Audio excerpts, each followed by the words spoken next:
What is a quality lead? Fantastic question. There's a big difference between a lead and a quality lead, and there's this big misnomer that the more leads you have, the more you make. Not necessarily true. I'm going to teach you the difference between those two in this video and how we solved it.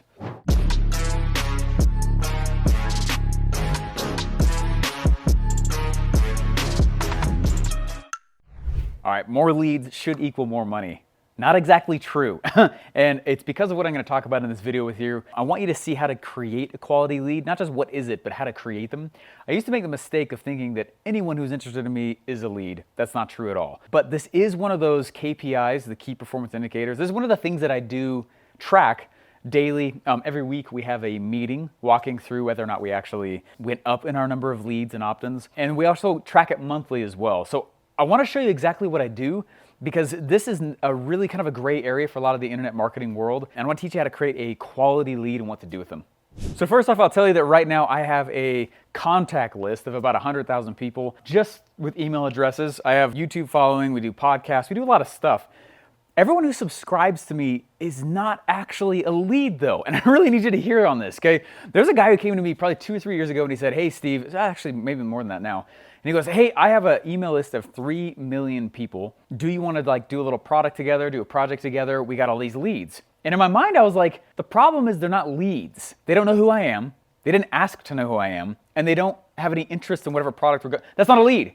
There's a huge difference between an opt-in and a lead. Just because someone gives me their email address does not mean they're a lead.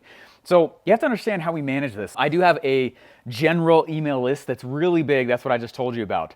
But I got a bunch of small little lists in between that say this person said they're interested in that product. That's a lead. A lead is somebody who has interest. A lead is somebody who's raised their hand. A lead is somebody said, "Tell me more about that product and how I can go grab it." Right? That's a lead. Just because they join, right? It's almost like, and I'm not trying to throw rocks at it, but have you ever had anybody try to get you to join an MLM? You join an MLM, and I love MLM. I'm in them. Okay, I'm in a couple. Okay, but it's when somebody goes to their contact list on Facebook and they're like, "Oh my gosh, I have 2,047 friends, which means I have 2,047 leads." No, just because you have contact, just because you can reach out to them, doesn't mean they're a lead. All right, so what the name of the game is, you need to start getting good at turning people into leads, and that's what I want to walk you guys through. All right, so kind of like that guy was saying, "I got 300 people on an email list, look at all these leads." That's not a lead, right? That's an opt-in. Now, but if somebody comes to me and says, "I have 3 people on a list and they're all interested in your product and hiring you, and they just want to learn more about the product," that's a strong, hot, quality lead. You see the difference? Really, it's based on intent and how much they already know and want to know. So what we want to do is we want to turn opt-ins into leads. Now, how do we do that? Several ways to go pull that off. The first way is quite simple. Don't overcomplicate it. Ask them. That's it. Ask them. I got this big bucket of 100,000 people on a contact list. I send an email to them and I say, "Hey, we have this product coming out. If you're interested, go to blah.com or whatever and sign up right there." So yes, I do have them opt in again, but now they actually came with intent. They came with an intent to learn more about the product. And because of that, that's a lead. That's way stronger than me just saying like, "Hey, everyone's interested in everything I have." That's not true. Not everyone cares about what I do. I want to collect those who care, have interest, and are interested in buying in the future. Now that you understand that, you'll actually have kind of a bit of a hack to the game. So what I like to do is get people to opt into something first and turn them into a lead later. It's more of a 2-step process to turn someone into a quality lead. So I'll have them go join a Facebook group, right? I've got a Facebook group. It's called The Science of Selling Online. 17,000 people in it. That does not mean I have 17,000 leads. It means I have 17,000 opt-ins. And when I'm engaging and interactive in there, people turn into leads by raising their own hand. I don't raise their hand for them, right? They raise their own hand and say, "Yes, I'm fascinated. I'm interested in this. Please come tell me exactly what it is that you're doing here." And so we'll get people to join a group and kind of, if you've ever heard the term warm up a lead, right? It's a warm lead or it's a hot lead, right? We want to get them to kind of that hot zone where they're just ready to rock and they're pulling their credit card out. But until then, warm them up. That doesn't mean no, get them on your list. So I get them on a Facebook group. We'll do a lot of engaging things in there. We'll get them on my Instagram. We'll get them on YouTube. Hi, hope you subscribed, okay? This is what we're doing. Haha, pulled back the curtain. Here's the man behind the curtain. Does that make sense? We're doing this exact same thing. Why else would we grow the YouTube channel? We're adding value, we're getting people on here. A lot of you guys raise your hands. We're doing exactly what I'm teaching you right now. Hopefully it's not weird. Okay, so you guys come and subscribe. Eventually, my hope is that you come in and you're like, "Yeah, you know what? Steve Larsen is really a lot about capitalism, maybe a little bit annoying every once in a while, but hey, I'm going to go to one of his URLs. I'm fascinated about one of his products." That's exactly it. That's exactly what I'm teaching right here. First, gather just general interest and then go ask them to raise their hand later on. It is harder to do those at the same time. Okay, a lot of people have a hard time in the internet marketing space and they're like, I'm gonna turn them into an opt-in and lead in the exact same motion. That doesn't really happen very easily, and it's a short road because people need to learn to like and trust you and say, hey, my gosh, this guy might actually help me out. So don't do both in the same. It's way easier to get a group together, warm them up, and then start to get them to raise their hand and become a lead out of their own self-interest.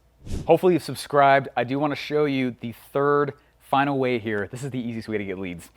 It is the easiest, most natural, shortest road way to get really hot quality leads. And it actually comes from something that I wrote in Russell Brunson's book, Traffic Secrets. Traffic Secrets, he asked me to write in there how I go and target. I think it was either traffic or expert. I honestly can't remember now. But in there, I wrote about how you have to understand that there's really three types of buyers. Okay, there's three types of consumers. The first type of a consumer is somebody who I would call a diehard. Okay, think about, like, I've referenced the Super Bowl a few times in some of my content. I like watching the Super Bowl. What happens when you get in the same room, you get someone who's a diehard fan of opposing teams, right? You get one diehard fan of Team A and a diehard fan of Team B. What happens? They spend the whole game trying to convince each other the other team is better, and they start bashing each other. The other question is, who wins? Nobody. Usually everyone leaves frustrated. Do not sell a diehard when they are a diehard about their current product. And since you are a diehard about your product, you end up speaking and writing and marketing like a diehard. Who does that attract? Other people who are diehard. Okay, that's one of the biggest reasons people don't sell on the internet well and they don't create good leads, is you are speaking like a diehard, which attracts other diehards. No one's gonna win, and they actually want the fight. It's kind of like when someone tries to tell me that capitalism is not the way. I'm like, oh, I just wanna fight you for the sake of it, right? Just because, right? Don't sell diehards. That's the first one. The second one is a person that I call them the satisfied. Satisfied is somebody that makes up the majority of the buyers, right? You think about all the people that could buy your thing. It's the majority of them are satisfied. They buy a product and they purchase the product and they are, the pain of switching is too high. They're not a diehard, but they don't hate it either. It gets them enough of the outcome that they're purchasing for. They are the worst. They're one of the worst categories to sell to, okay? It's awful. You know you've been selling to, you know you've been trying to get leads out of a diehard when they start price shopping you and value shopping you. You say that this is this exact worth, please give me the exact documentation of where that is. I'm like, ugh, selling a satisfied, get out of here, okay? So I don't speak like a diehard. I don't speak like a satisfied. The third is the easiest way. It's also one of the hardest if you're new at this. Okay, the third is a category. So not a diehard, not a satisfied. Think about this. Somebody comes on in, they buy a product, they have all these hopes and expectations that it's going to do X, Y, and Z for them, and then they get frustrated. Right? It doesn't. They have little tiny pieces of frustration. They're like, oh my gosh, this is not doing everything I need it, but I need a solution. I'm trying to solve my problem. What product is out there? They are the easiest, face melt to actually sell. They're so easy to sell. I call them the frustrated.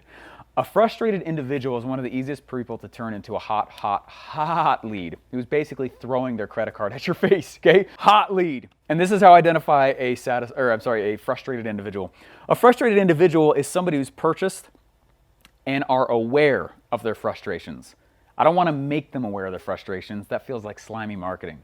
I want them to already know they're frustrated. I want them to know their current product isn't working. I want them to be aware of the fact that they are not being served so that when they see my product, they are literally just looking for an excuse to purchase.